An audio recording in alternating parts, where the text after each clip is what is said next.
Hello, Dawn. Can you hear me? Hello?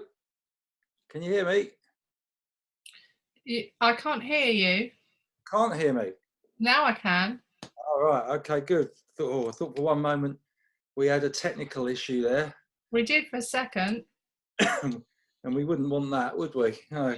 So um, it's Saturday weekend, 4th of April, 2020, and you've been invited yet again to the rattling on section. So you're going to have to bear with me a little bit, perhaps, but I will try and involve you. You were quite well behaved yesterday. I didn't have to do any editing. You went a bit close to the line a couple of times, almost got me into trouble. But Really? Well, yeah. Anyway, people are going to learn about you soon. yeah. So as you know, I like to start with a bit of feedback, and both from the Facebook thread and also from messages that I've received independently. Perhaps the saddest was Dwayne Pias, who was in a bit of a panic, and he emailed me because he was checking if we were okay because he hadn't seen an episode since Tuesday. Oh dear. Oh. So I felt sorry for him, and I had to go back. Oh, hang on, I've got to put my light on. There you go.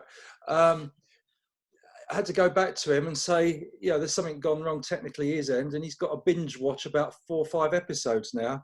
Oh dear. Poor man.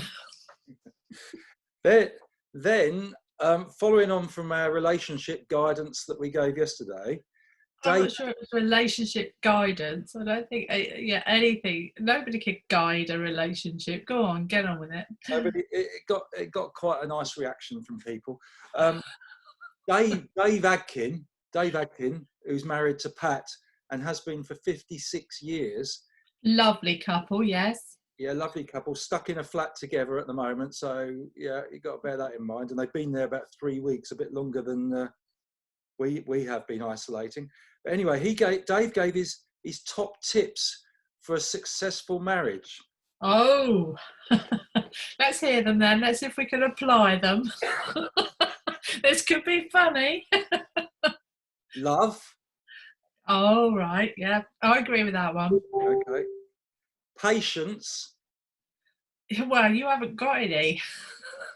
But the thing is, he had a typo and he spelt patience. Well, I don't know if he spelt it wrong because he spelt it Patients. So I think that's perhaps more relevant because if somebody, oh, you're right, like you, Yep. is suffering, and one is the patient, the other has to look after them. So I think that's what he was probably talking about, don't you? No. Okay. Okay. The next one, understanding.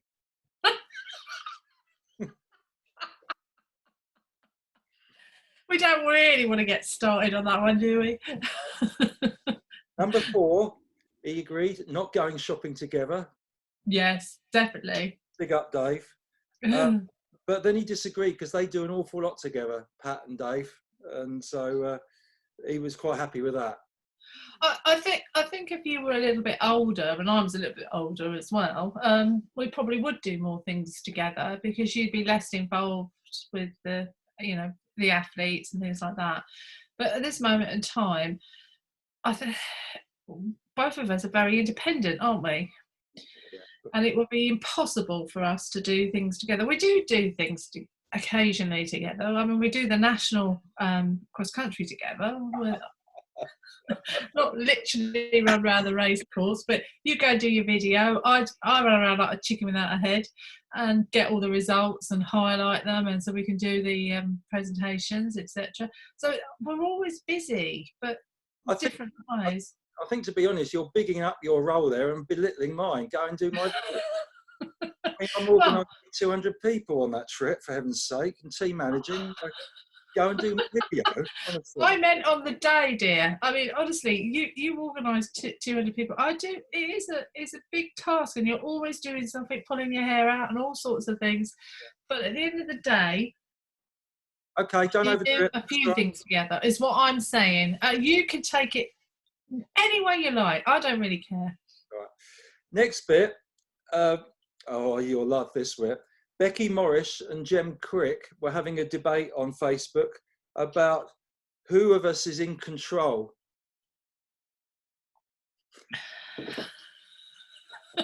You can't even keep a straight face.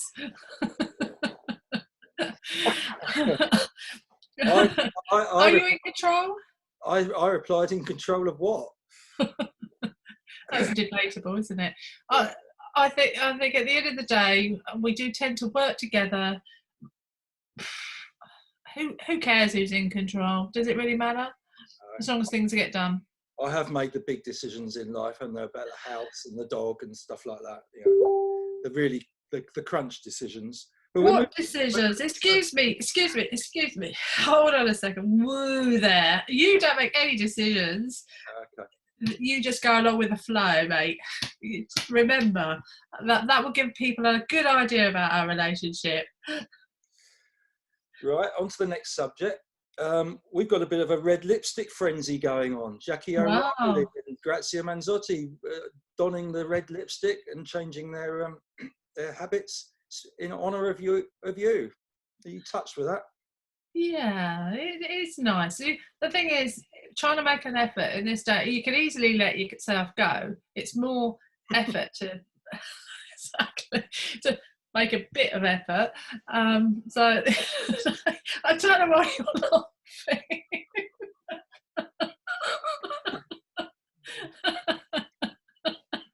Don't say anything. Whatever you do, just keep it inside. Don't say anything. I'm just thinking of some of our viewers that have probably gone against that rule. Well, your brother has. I don't think he's shaved in a week. No. I don't want to spend time editing. I've got to get this out. It's 8:30 already. Right. And Grazia also commented on her relationship with her boyfriend again. Remember, they're isolated, but it seems like they hardly see each other anyway. So that's the success of that one. But you don't need to comment on that because you've done it already. Hubert in Canada, second cousin, came up with some real philosophy. He says it's not the differences that are important, but how you react to them. Probably agree with that one. Yeah, all right. Well done, Hubert. Got the thumbs up. Now, this is a bit sad, really, because today I've got a little reminder saying it's National Road Relays Day. Yeah, and that was at Sutton Coldfield, and we had a minibus packed full of runners and supporters and tent and everything in the drive, wouldn't we? And I would have been setting off at 7 o'clock for cocoa o'clock, yeah. Yeah, and I would have got up at like 5:30 and all excited and everything else. Well, you weren't much later today. I think you must have got up about 6 o'clock. Well, that's what I was going to say, because I've got the buzz today because it's the virtual National Road Relays, and a gang. This is how your mind works, isn't it? I'm involved. I want to check on this and that, and you just can't leave it alone, can you? It's going to be good the next few days, and there's of course it is, absolutely. Whoopie-doo-dah. There's an opportunity to contribute to the NHS as well, so everyone should look at the links. Yeah, that will be good. I mean, any way that anyone can help the National Health Service is good.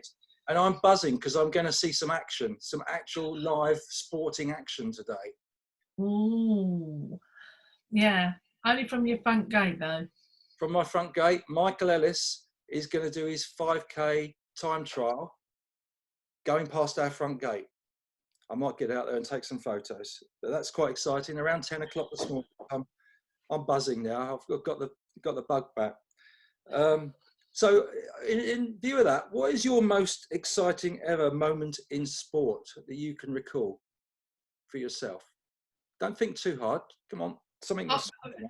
To be quite honest with you, most of my memorable things that I did in sport were probably disastrous. I can remember being on the last leg of a 4x1 relay, and they dropped the baton on the first exchange. So we were about like 2 exchanges behind everybody. And my PE teacher, I was still at school, shouted at me, "Get your knees up and get down there." And I was not impressed with her. And ever since then, I thought, who, I'm doing my best here. There's no point. I will finish the race, but I don't need that, thanks. And I just don't like it. And people shouting that sort of thing. You do your best. You can't help what's happened, so you go on with it. But I really am not like you. I mean, I didn't do cross country. Hated cross country at school. Hated it with a vengeance. I used to go and hide in the woods, and then come out with the rest of them, slap your face to make it all look red and as if you've been running. But I hated it. I really did. But since I've known you, I have appreciated the effort and the dedication that goes into running. So I've changed my opinion completely. Have you had a tingle in recent years? I think I think when we first won the national, and you didn't believe it, and you're going on that, and when they announced it, I think that gave me a great rush. It's not about me; it's about everyone else really, and that really was. But I got a tingle when we won it this year as well. So I just think any great achievement, I help. You got to take advantage of your tingles at this time of life, haven't you? Really. Well, yeah. Anyway, I want to get on because it's time's marching on, and I've got this is going to double up because we've talked about relationships. We've only touched a little bit on music in this is edition 12 of our video cast, and I want to see, because we've said we're completely different, and we've mentioned Desert Island Discs, and I've picked 8 songs from my life that I really enjoy. You've had time to prepare. Don't tight. All I want you to do, I've picked 8, and you don't need to name the songs, but I want you to try and pick as many of the artists that I've picked. It's like Mr. and Mrs. with Desert Island Discs. Oh, you want me to get into the same thought pattern as you, which would be absolutely dreadful, I can tell you. So, go on then. number one artist. Who are you going to pick? Who would I have picked a song by? God. I mean, it could be anybody. It could be ABBA, for instance. Oh, God. Falls at the first hurdle. No ABBA. Go on, I'll give you a couple more. Wow, you like Whitney Houston, but I'm not sure what that be in your Desert Island. You've got Whitney Houston comes in at number 8. Run to You from the album The Bodyguard. Go on then. Right. Yeah. I like that. Bruce Springfield. Yeah. So what's his name? I don't know. You want to have a stab at that again? No. Okay. Bruce Springsteen. That's it. Yeah. And I've picked, and I'd like people to listen to it, they're good. I'll put the links to the YouTube videos for these songs on the Facebook. I've picked Jungle Land. It's epic.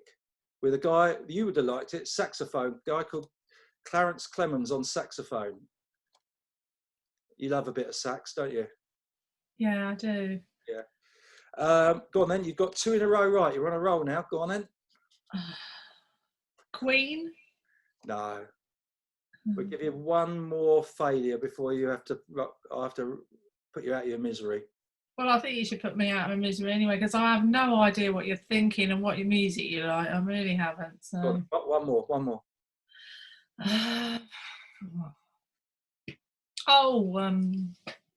No, you wouldn't put that on your Desert Island list. I don't know, Mark. You tell everybody, because it's getting boring. Right, okay. Right, I'm going to go Barry White. What do you reckon? You See the Trouble with Me. I can't do anything without my baby. That's pretty applicable, isn't it? Right. Teddy Pendergrass. The whole town's laughing at me. A lot of these people have passed away. Earth, Wind and Fire. That's the way of the world. You should have got Earth, Wind and Fire. Well, I've got very bad memories about Earth, Wind and Fire. You took me for a concert at the Albert Hall, and this man started waving his arms about. The only problem with waving his arms about was that he had chronic BO, so it was like I nearly passed out every time he did it. And you were perfectly oblivious. You were. You hadn't got a clue. But we did get back. We did get to see him again, didn't we? You did finally relent, didn't you? No, that was the last time we saw him. Okay. Average White Band. Let's go round again if you want a little dance around. Yeah, let's not. Yeah. You like the next one? AC/DC, Whole Lot of Rosie. Oh gosh, how could I forget that? Yes. 1979, Southampton Gaumont. They broke the sound record. Most decibels ever. I mean, honestly, you get so excited about these things. I can't be, And finally, one of my favourites by Supertramp called Hide in Your Shell, which the words, it's about a young guy who's isolated and insecure and fighting that feeling. And the guy who wrote it, Roger Hodgson, wrote it when he was 23 years old. And it's another epic. And it'd be great if people listen to it because it's quite uplifting, I feel, towards the end, especially at this particular time when we've got a lot of people feeling insecure and isolated, haven't we? But we should be cheering people up, not depressing them, dear. Get on with it. It will give you give you one of those tingle. Well, probably not you, but it will give a few of the audience a tingle, as will quite a few of those songs. So that's my lot. And I expect you to go away, do your homework and come up with your 8, and I will try and pick your 8 at some future episode. Okay? Yes, thank you. It's been a delight. Okay. Goodbye. Thanks very much. Cheerio.